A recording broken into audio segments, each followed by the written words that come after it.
everyone. Welcome to another podcast of onRec IITR, the official podcasting club of IIT Roorkee. This is me, Sia. And this is me, Om. And today we have with us a very special guest, Harkirat Singh. He has inspired thousands of students into the field of software development and technology. He is IITR 2018 graduate from CS branch.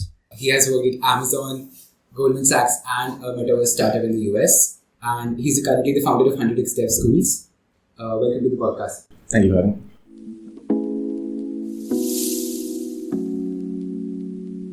So, take us back to your first day at IIT Roorkee, already ranked 658. Do you remember the first few hours and the first few people you met, the first few experiences? Wow, that's a good question. I do remember the first day, fairly anxiety-inducing. First time I'm coming out of my house. I'm sure it was same for some of you. First was a little bit of a blur. I got assigned the hostel. We went to the convocation hall first for some initial formalities. Then we went to the hostel. Then my family left, which was like a weird, sad moment. First few friends were, again, I was 658 and 657 and 653, so all them ranked mates or whatever. But the CS branch in general, I was lucky enough to get a single room, so I did not have any flatmates or whatever, roommates in my first year. But I just met a few people. Other than that, it was mostly a blur and a sad day. I think classes started like a few days later, so initial few days were weird, and then there was some sort of ragging that was happening. I don't know, something happened, I do remember, but I forgot. हमारे सामने राजीव था, वहाँ से कुछ तो हुआ था. So just that, fairly blur of a day. Okay, what were your other interests apart from academics? Okay. Academics wasn't really an interest after JEE. Coding wasn't really an interest. The only interest was filmmaking. I just went to the CineSec auditions, very early. I had a lot of proof of work from before, from school, from, green screens and cameras that I had. It was an immediate selection. Things changed a little bit later. CineSec wasn't a group that I sort of stuck around with for a long time. But initially for the first 6 months, I was very into filmmaking. I was the first person who started the campus, what was it called, intro freshers, that thing. As soon as I joined, basically I hit the ground running. I started editing videos, making videos, acting videos, so on and so forth. So for the first 6 to 7 months, my core interest was filmmaking. I want to do that for the long term, but then I got into lab and then eventually my interests changed. So do you think there was a conflict between a coder Kirat and a filmmaker Kirat? Yeah, definitely. But it was very obvious to me through a bunch of lab seniors only. Amanpreet, for example, who was the Seki eventually, he sort of held me down one day and asked me, what do you want to do amongst the two? Amanpreet himself was one of the coordinators for Thamso. And he told me that's one route to take, which is, whatever, filmmaking, fancy things, or this is the other route, which is fairly boring. But you need to decide which one. You can't do both. This was around my second semester, right after I joined labs. That's when I took the decision of TK. Filmmaking might be a little too much of an exploratory field at the moment. So let me just stick to coding. Okay. GSOC twice while in college. It's a dream of many students. So can you just tell us about your rejection, fear, or something like what was your achievement? Yeah, great question. I think same. Lab was sort of here, so people were forcing us to, not forcing, whatever. There was some, I could see my seniors, a lot of town seniors also getting to GSOC. So I felt like it's probably not too difficult. The first year was, again, a little bit of a blur. I did not know coding. I remember I was making PRs where APS was telling me this is not how you use GitHub. My first PR was really bad. It had some 2,000 lines of code. I couldn't understand much. I still applied. Of course, didn't get it in my first year. But uske baad labs mein I picked up a few projects myself. I picked up, I don't know if some of those projects are alive, but we used to do the lab contest on paper. During my summer vacations, I created a live online version of it. For the first time, we did an online sort of a contest for lab selections the next year. That was one. There was a chess game that I was building. Through those, I learned a few things. Then I got lucky next year with, an organization called Gambit. That's my first GSOC. Gambit did not come for 10 years after that. It came this year. I was talking to my school students. I realized, Gambit took a little bit of a gap in the middle. Yeah. The other one was Mozilla, which was honestly once you get in once, is very easy the second time. So most people can talk to in labs. I think it doesn't feel like as big of an achievement. I think some 40-50 people from Roorkee get in every year. So as fancy as it sounds from the outside, I think it's not too difficult to crack. So the novelty sort of wears off very quickly. Okay. So is there any specific late night memory from campus, a project or any conversation that still lives with you? A lot of them. Conversation, I think first time these seniors only took me out drinking. I did not drink back in college. First time my lab senior took me out, this was around, I don't know, I think it was in my third year. That was a memorable night. There were a bunch of others, I don't know, let me see. College trips are always memorable. A specific conversation would be again a lot of late night conversation with APS or other seniors from labs was pretty insightful. I think a lot of my career was sort of shaped by a lot of conversations that I did with the seniors that I had here. More than the seniors I had in my CS department. So a lot of those conversations and then trip conversations, and then the lab had a culture of whenever we were coming back from our annual trip, during the bus there'd be like a last minute speech, which was always fairly memorable. I think those conversations were insightful and in some form of fashion shaped me into who I am.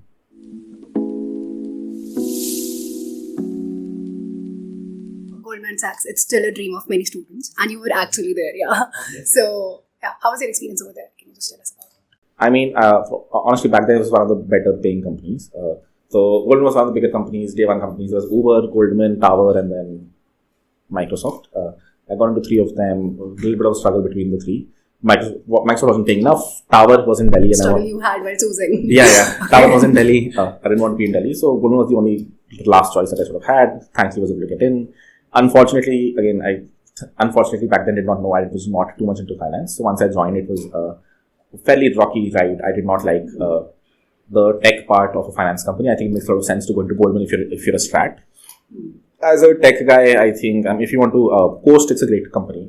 As a tech person at Goldman, I think it's fairly easy to post for 5 years. A lot of my friends did that. I personally got exhausted very quickly. When I say exhausted, I just mean did not like the work, did not feel I was contributing much to day-to-day, which is why I left around a year after. So you joined Gather.town, a metaverse startup after that. And so was leaving it a difficult choice, or you already had it in mind that of what 100x devs would become? Leaving Gather? Yeah. Okay. That's a good question. No, there was a very big overlap between Gather and then Backpack, a few companies that came after. Before I took the plunge last year when I started school, because the school was a little bit of an offline commitment, very high fees. I can't really be working full time somewhere when I asked parents to pay me such high fees. Hence, I left my job around last year. So I felt like there was a fair bit of an overlap between YouTube, between 100x devs, and 100x school, and my jobs. Many reasons for it. The biggest reason being, if I'm not working, I don't think I'll get out of touch from the industry very quickly. So I still sort of keep contributing, but full time, yeah, that was the last job. It wasn't really a difficult decision. I think the channel was growing well, the school was growing well, so it was like a very obvious decision.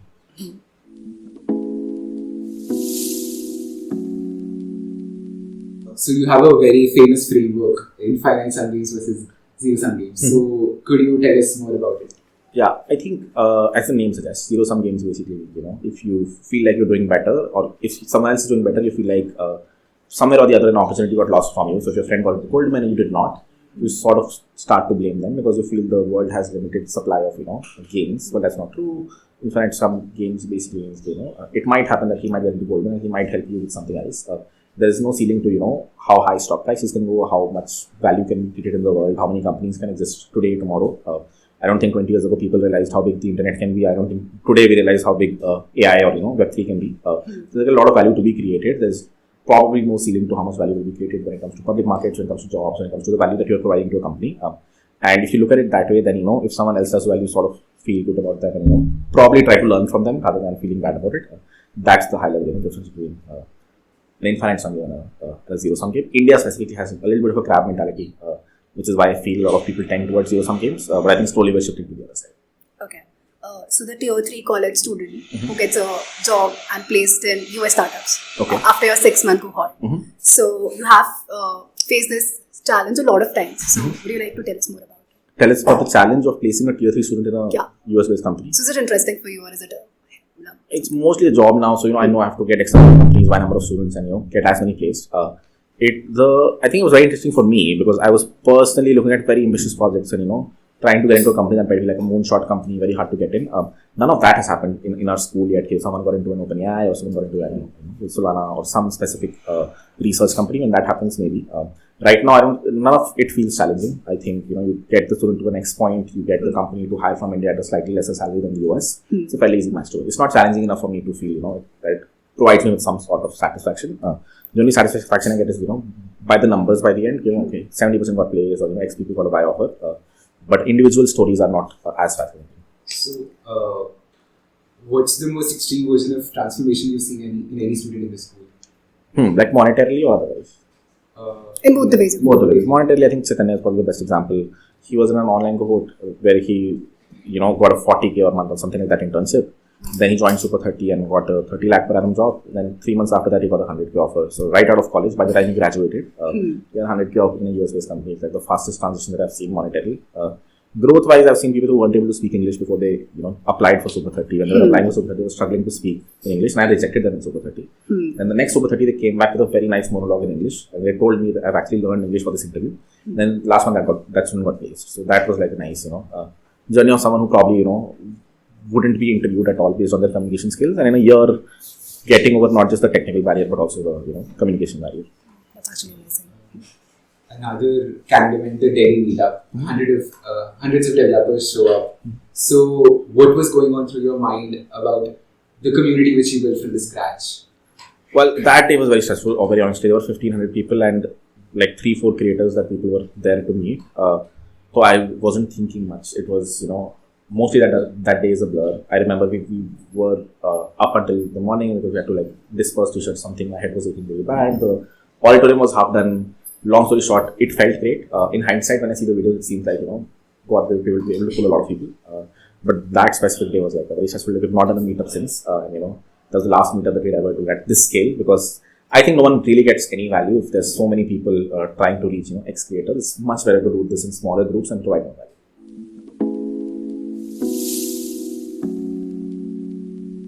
Building an actual college that is completely different from your cohort. Yeah. So from working with 100x devs and to pushing yourself to open an institution. So how is that thought came to your mind? I think it's a very obvious thought in hindsight.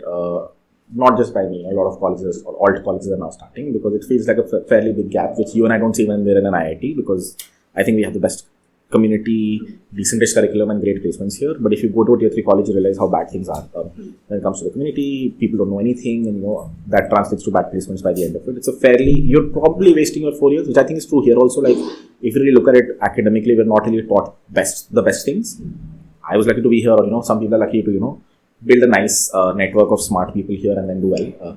But generally, I think colleges are not teaching the right things. So it felt like a very obvious bet. It felt like a very big TAM. I think colleges, other than IITs, also if you look at private colleges, they have huge TAMs. People are still going to go to colleges. Indian parents pay obnoxiously when it comes to education. So it felt like a good market to target with our distribution. So that's why we started. It's like one of learning themselves. Yeah, that's one big part of it. Yeah, building a community like what exists over here. Yeah. As we saw in your recent YouTube video, how does the actual coding industry today look like, and what things do students realize late until the last time? Okay. So the thing is, tech did not change much over the last 20 years until the last 2 years. Especially those a lot of things have happened. Before that, the last 10 years were, it was fairly obvious what you need to do. Probably do DSA. If you're in a good college, you'll get a job. If you're in a bad college, try to apply off campus and get a job. Some people got to know that in their 4th year, some people got to know that in their 1st year, but more or less the playbook was very similar.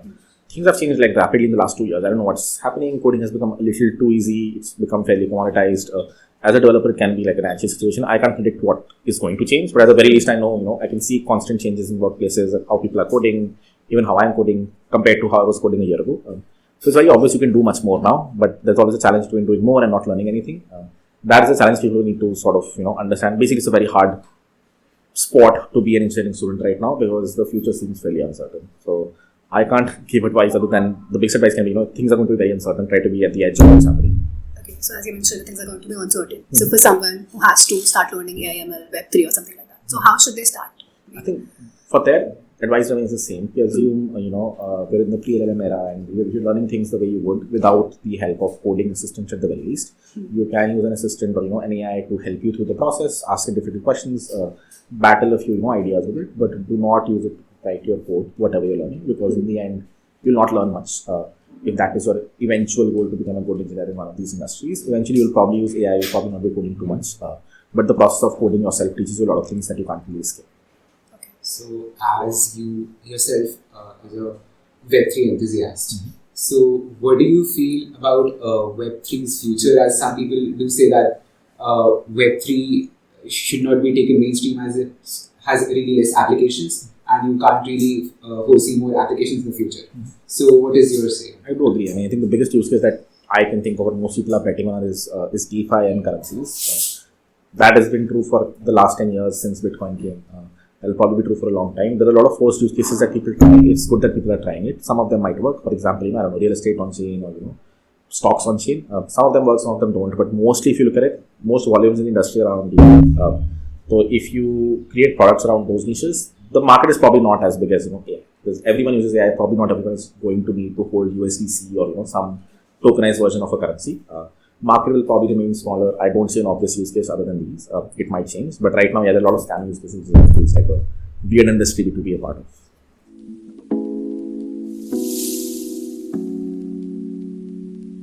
now coming to the human behind the brand.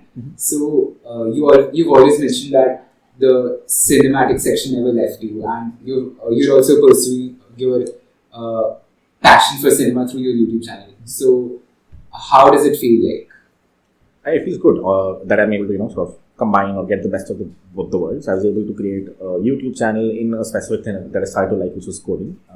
Unfortunately, a lot of the filmmaking bits are not used on a day-to-day basis. I have a team that does most of the editing.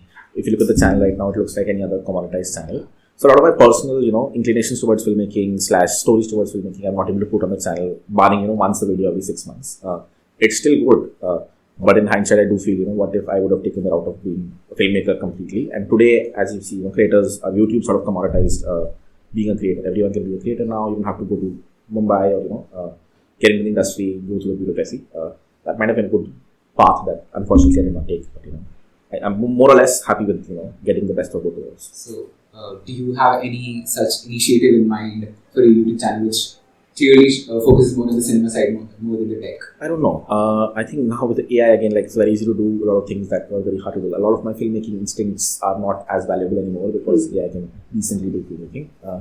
So I don't know. It's also fairly high time commitment to bring a good video out, which honestly no one might see also. So it is, I don't know if I have the time for it. I would love to. If I was free from everywhere else, I'd probably do a little bit of filmmaking. But probably as a hobby and not as a business. So would you rather say that the filmmaking industry is rather declining? Like the Bollywoods, yeah. It's getting commoditized. I think everyone's a creator now. Overall, if you see, I think more content is being consumed. But people are not going to, movie theaters anymore. And there's a decline in Bollywood revenue. There's a sharp increase in creator revenue. So I think that this power just moved from the Bollywoods to the creators. Okay. So you have helped thousands of students change their lives. So there might be someone who has helped you change your life. So is it a mentor, a friend, someone you would like people to know about? Yeah. I think mostly lab seniors. I remember a few names that I can think of are, Divij, Abhishek. We did not have to call them sirs. So, I will just say their names. APS, even the Razor Pay initial founding team, Shashank, Chetty, the people that as soon as I joined, the 4th year and the 3rd year I think they shaped a lot of, my initial journey. And I think they'd probably get the most credit. So you credit labs a lot? Yeah, the community that came from labs, 100%. Okay. So if you had to pick a few things from your IITR days that to bring them on to 100x schools today, what would they be? Oh, a few things I've learned from here. I think again, I probably have the same answer with the labs. All the culture over here is what we're trying to bring over there. That'd be one. Then there'd be, these campuses like these can afford a lot of things. For example, playground, a very good fest that you guys have right now, classrooms. I would like to bring a lot of that infrastructure there, even though it's probably going to take some time. But I think there are a lot of good things to learn from IITR or even other private or public colleges, which will take us some time to reach unless we raise money, which we don't want to. So, long story short, the ecosystem over here will probably take us 90% there. The rest of the 10% would be the infrastructure.